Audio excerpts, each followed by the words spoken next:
Hello, seniors. I forgot to put on my thing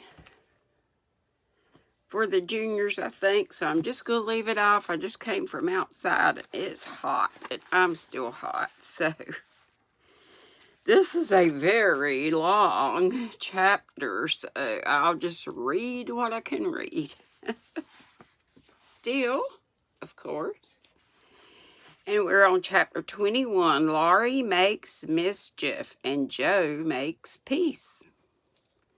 Joe's face was a study next day, for the secret rather weighed upon her, and she found it hard not to look mysterious and important. Meg observed it, but did not trouble herself to make inquiries, for she had learned that the best way to manage Joe was the law of contraries, so she felt sure of being told everything if she did not ask. She was rather surprised, therefore, when the silence remained unbroken, and Joe assumed a patronizing air which decidedly aggravated Meg, who in her turn assumed an air of dignified reserve and devoted herself to her mother. This left Joe to her own devices, for Mrs. March had taken her place as nurse and bid her rest, exercise, and amuse herself after a long confinement. Amy being gone, Laurie was her only refuge, and much as she enjoyed his society, she rather dreaded him just then, for he was an incorrigible tease, and she feared he would coax her secret from her.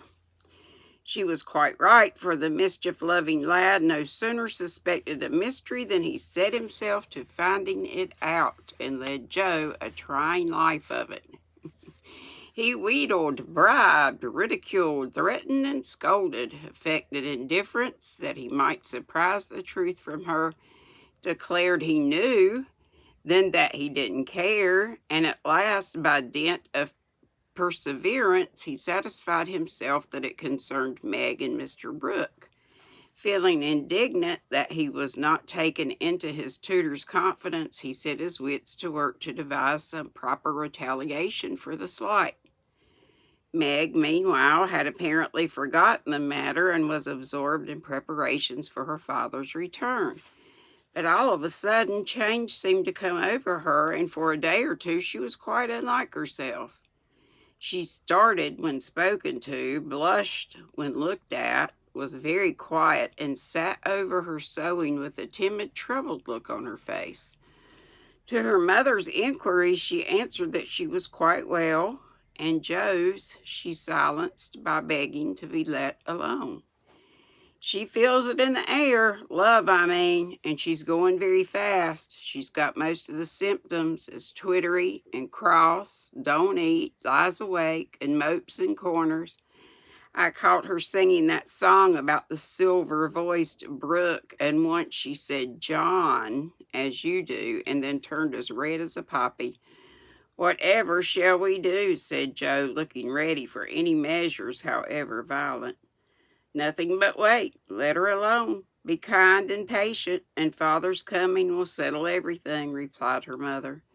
Here's a note to you, Meg, all sealed up. How odd. Teddy never seals mine, said Joe next day as she distributed the contents of the little post office. Mrs. March and Joe were deep in their own affairs when a sound from Meg made them look up to see her staring at the note with a frightened face. Her note. My child, what is it? Cried her mother, running to her while Joe tried to take the paper which had done the mischief. It's all a mistake. He didn't send it. Oh, Joe, how could you? Said Meg, and Meg hid her face in her hands, crying as if her heart was quite broken. Me? I've done nothing. What's she talking about? Cried Joe, bewildered. Meg's mild eyes kindled with anger as she pulled a crumpled note from her pocket and threw it at Joe, saying reproachfully, You wrote it, and that bad boy helped you. How could you be so rude, so mean, and cruel to us both? Joe hardly heard her, for she and her mother were reading the note, which was written in a peculiar hand. My dearest Margaret, I can no longer restrain my passion, and must know my fate before I return. I dare not tell your parents yet, but I think they would consent if they knew that we adored one another. Mr. Lawrence will help me to some good place. Employment, I think. And then, my sweet girl, you will make me happy. I implore you to say nothing to your family yet, but to send one word of hope through Laurie to your devoted John. Oh, the little villain. That's the way he meant to pay me for keeping my word to Mother. I'll give him a hearty scolding and bring him over to beg pardon, cried Joe, burning to execute immediate justice. But her mother held her back, saying with the look she seldom wore, "Stop, Joe. You must clear yourself first. You have played so many pranks that I'm afraid you have had a hand in this." "On my word, Mother, I haven't. I never saw that note before, and I don't know anything about it, as true as I live," said Joe so earnestly that they believed her. "If I had taken a part in it, I'd have done it better than this, and have written a sensible note. I should think you'd have known Mr. Brooke wouldn't write such stuff as that," she added scornfully, tossing down the paper. "It's like his writing," faltered Meg, comparing it with the note in her hand. "Oh, Meg, you didn't answer it," cried Mrs. March quickly. "Yes, I did." And Meg hid her face again, overcome with shame. "Here's a scrape. Do let me bring that wicked boy over to explain and be lectured. I can't rest till I get hold of him." And Joe made for the door again.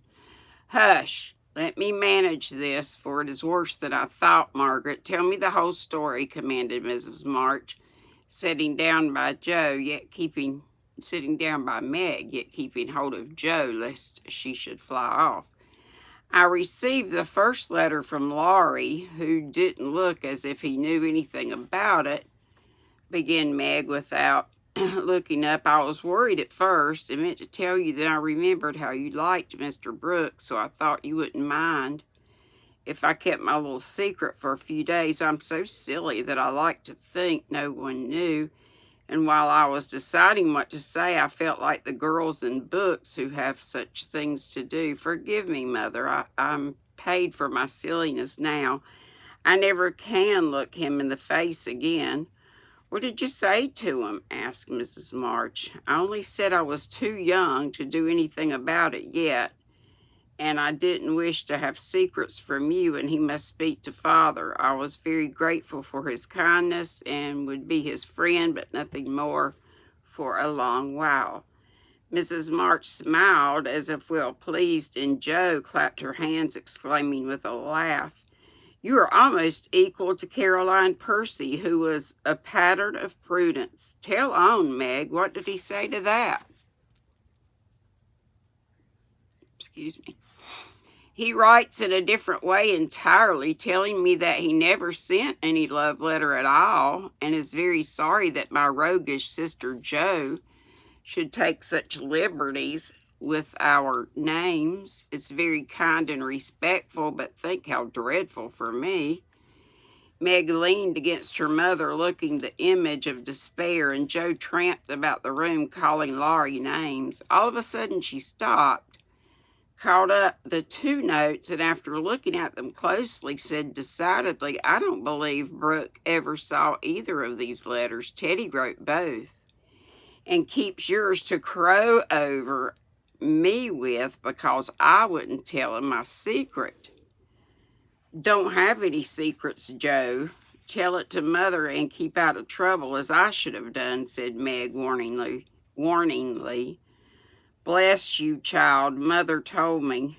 "That will do, Joe. I'll comfort Meg while you go and get Laurie. I shall sift the matter to the bottom and put a stop to such pranks at once."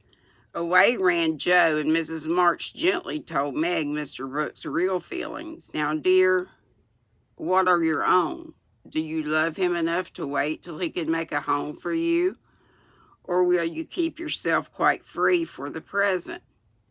"I've been so scared and worried, I don't want to have anything to do with lovers for a long while, perhaps never," answered Meg petulantly, If John doesn't know anything about this nonsense, don't tell him, and make Joe and Laurie hold their tongues. I won't be deceived and plagued and made a fool of. It's a shame." Seeing that Meg's usually gentle temper was roused and her pride hurt by this mischievous joke, Mrs. March soothed her by promises of entire silence and great discretion for the future. The instant Laurie's step was heard in the hall, Meg fled into the study and Mrs. March received the culprit alone. Joe had not told him why he was wanted, fearing he wouldn't come, but he knew the minute he saw Mrs. March's face and stood twirling his hat with a guilty air which convicted him at once. Joe was dismissed, but chose to march up and down the hall like a sentinel, having some fear that the prisoner might bolt. The sound of voices in the parlor rose and fell for half an hour, but what happened during that interview the girls never knew. When they were called in, Laurie was standing by their mother with such a penitent face that Joe forgave him on the spot, but did not think it wise to betray the fact. Meg received his humble apology and was much comforted by the assurance that Brooke knew nothing of the joke. "I'll never tell him to my dying day. Wild horses shan't drag it out of me, so you'll forgive me, Meg. And I'll do anything to show how out and out sorry I am," he added, looking very much ashamed of himself. "I'll try, but it was a very ungentlemanly thing to do. I didn't think you would be so sly and malicious, Laurie," replied Meg, trying to hide her maidenly confusion under a grave, reproachful air. "It was altogether abominable, and I don't deserve to be spoken to for a month. But you will, though, won't you?" And Laurie folded his hands together with such an imploring gesture and rolled up his eyes in such a meekly repentant way as he spoke in his irresistibly persuasive tone that it was impossible to frown upon him in spite of his scandalous behavior. Meg pardoned him, and Mrs. March's grave face relaxed in spite of her efforts to keep sober when she heard him declare that he would atone for his sins by all sorts of penances and abase himself like a worm before the injured damsel. Joe stood aloof meanwhile, trying to harden her heart against him and succeeding only in primming up her face into an expression of entire disapprobation. Laurie looked at her once or twice, but as she showed no sign of relenting, he felt injured and turned his back on her till the others were done with him, when he made her a low bow and walked off without a word. As soon as he had gone, she wished she had been more forgiving, and when Meg and her mother went upstairs, she felt lonely and longed for Teddy. After resisting for some time, she yielded to the impulse, and armed with a book to return, she went over to the big house. "Is Mr. Lawrence in?" asked Joe of a housemaid who was coming downstairs. "Yes, miss, but I don't believe he's seeable just yet." "Why not? Is he ill?" "Law, no, miss. But he's had a scene with Mr. Laurie, who is in one of his tantrums about something which vexes the old gentleman, so I dursn't go nigh him." "Where is Laurie?" "Shut up in his room, and he won't answer, though I've been a-tapping. I don't know what's to become of the dinner, for it's ready, and there's no one to eat it." "I'll go and see what the matter is. I'm not afraid of either of them." Up went Joe and knocked smartly at the door of Laurie's little study. "Stop that, or I'll open the door and make you," called out the young gentleman in a threatening tone. I don't know what "make you" means. Joe immediately pounded again. The door flew open, and in she bounced before Laurie could recover from his surprise. Seeing that he really was out of temper, Joe, who knew how to manage him, assumed a contrite expression, and going artistically down upon her knees, said meekly, "Please forgive me for being so cross. I came to make it up, and I can't go away till I have." It's all right. Get up. Don't be a goose, Joe, was the cavalier reply to her petition. Thank you, I will. Could I ask what's the matter? You don't look exactly easy in your mind. I've been shaken, and I won't bear it, growled Laurie indignantly. Who did it? Demanded Joe. Grandfather. If it had been anyone else, I'd have... And the injured youth finished his sentence by an energetic gesture of the right arm. That's nothing. I often shake you and you don't mind, said Joe soothingly. Pooh, you're a girl and it's fun, but I'll allow no man to shake me. I don't think anyone would care to try it if you looked as much like a thundercloud as you do now. Why were you treated so? Just because I wouldn't say what your mother wanted me for. I'd promised not to tell, and of course I wasn't going to break my word. Couldn't you satisfy your grandpa in any other way? No, he would have the truth, the whole truth, and nothing but the truth. I'd have told my part of the scrape if I could without bringing Meg in. As I couldn't, I held my tongue and bore the scolding till the old gentleman collared me. Then I got angry and bolted for fear I should forget myself. It wasn't nice, but he's sorry, I know, so go down and make up. I'll help you. Hanged if I do. I'm not going to be lectured and pummeled by everyone just for a bit of a frolic. I was sorry about Meg and begged pardon like a man, but I won't do it again when I wasn't in the wrong. Well, he didn't know that. He ought to trust me and not act as if I was a baby. It's no use, Joe. He's got to learn that I'm able to take care of myself and don't need anyone's apron strings to hold on by. What pepper pots you are, sighed Joe. How do you mean to settle this affair? Well, he ought to beg pardon, and believe me when I say I can't tell him what the row's about. Bless you, he won't do that. I won't go down till he does. Now, Teddy, be sensible. Let it pass, and I'll explain what I can. You can't stay here, so what's the use of being melodramatic? I don't intend to stay here long anyway. I'll slip off and take a journey somewhere. When Grandpa misses me, he'll come around fast enough. I dare say, but you ought not to go and worry him. Don't preach. I'll go to Washington and see Brooke. It's gay there, and I'll enjoy myself after the troubles. What fun you'd have. I wish I could run off too, said Joe, forgetting her part of mentor in lively visions of marital martial life at the Capitol. Come on then, why not? You go and surprise your father, and I'll stir up old Brooke. It would be a glorious joke. Let's do it, Joe. We'll leave a letter saying we are all right and trot off at once. I've got money enough. It will do you good and be no harm as you go to your father.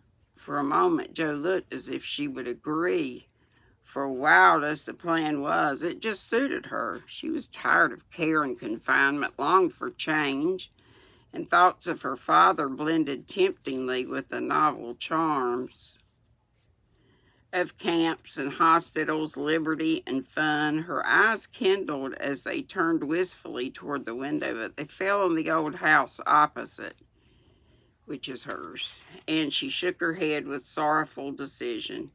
If I was a boy, we'd run away together and have a capital time, but as I'm a miserable girl, I must be proper and stop at home. Don't tempt me, Teddy. It's a crazy plan. That's the fun of it, began Laurie, who had got a willful fit on him and was possessed to break out of bounds in some way. Hold your tongue, cried Joe, covering her ears. Prunes and prisms are my doom, and I may as well make up my mind to it. I came here to moralize, not to hear about things that make me skip to think of. I knew Meg would wet blanket such a proposal, but I thought you had more spirit, began Laurie insinuatingly. Bad boy, be quiet. Sit down and think of your own sins. Don't go making me add to mine. I'll get your grandpa to apologize for the shaking. Will you give up running away? Asked Joe seriously. Yes, but you won't do it, answered Laurie, who wished to make up but felt that his outraged dignity must be appeased first.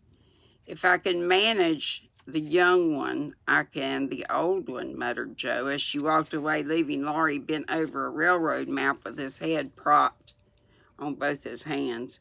Come in, said Mr. Lawrence's gruff voice, sounded gruffer than ever as Joe tapped his door. It's only me, sir, come to return a book, she said blandly as she entered.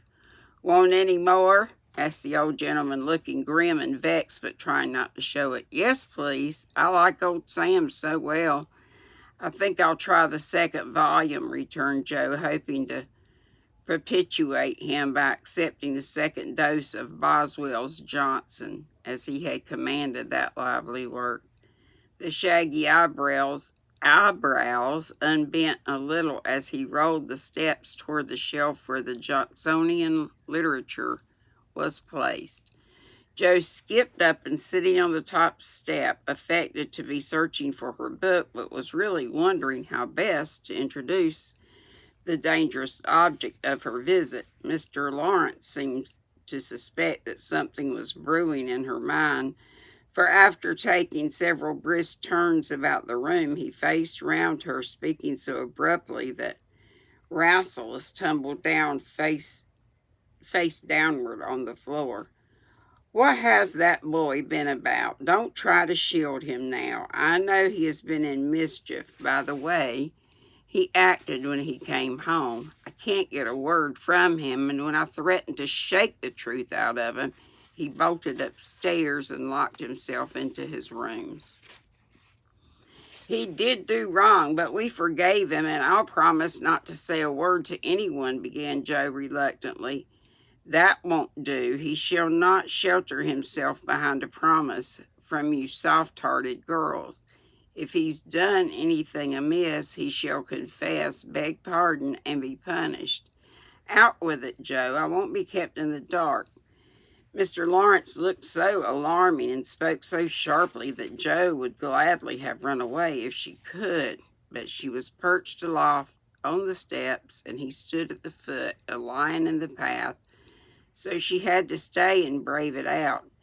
Indeed, sir, I cannot tell. Mother forbade it. Laurie has confessed and asked pardon and been punished quite enough.